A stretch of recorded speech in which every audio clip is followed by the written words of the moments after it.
So in this video, we're looking at a deep knee flexion wall squat. This is a fantastic movement for anyone who is struggling with deep amounts of knee flexion.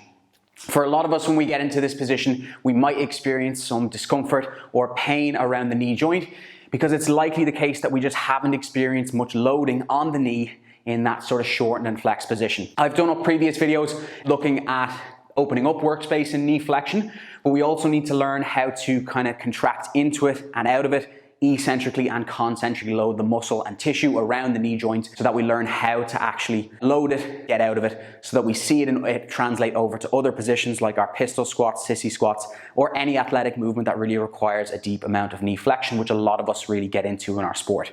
What I'd say with this one is the idea is to take the loading very slowly and to have something to hand that you can kind of do this with a little bit of assistance. The likelihood would be something like a frame that you can kind of hold on to, a stick, a dowel, or something like that, or potentially even something out in front of you that just allows you to sort of monitor how much loading you're actually putting on the knee, especially if you're getting a little bit of knee pain.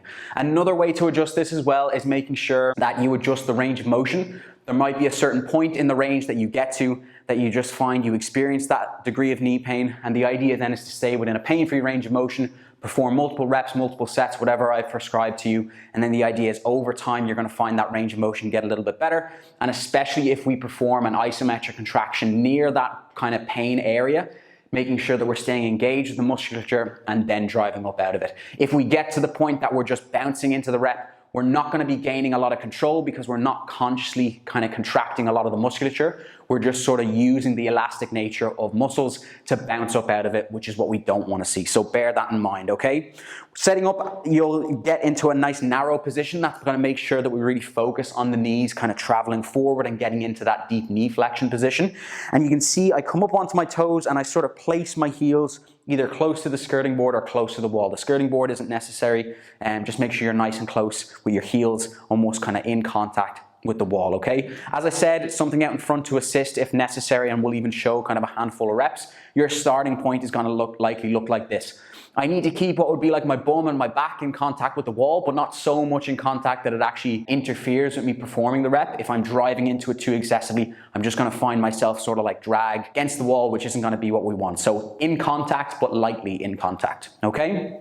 As I set up for this, I need to keep my trunk nice and upright, my shoulders, my head back, and very slowly drive the knees forward. Keep your bum in contact. Don't let your bum come off the wall, okay? Very slowly down. Get to the point that you feel comfortable with your range. You can pause, you can feel the quads loading, and then you drive back up out of it by kind of kicking the toes into the ground and feeling your quadricep contract and engage. We'll take it slow again. We'll get down to a point where we maybe go a little bit further, provided we have control of the range of motion, we don't feel any pain, and we can pause there almost for a full second or 2 seconds, isometrically staying engaged with the musculature. Down, same again. You can see hands are just lightly against this. If I really need to, I can grab onto it and sort of use this as much as possible. That's the idea of having it here as kind of like a safety net.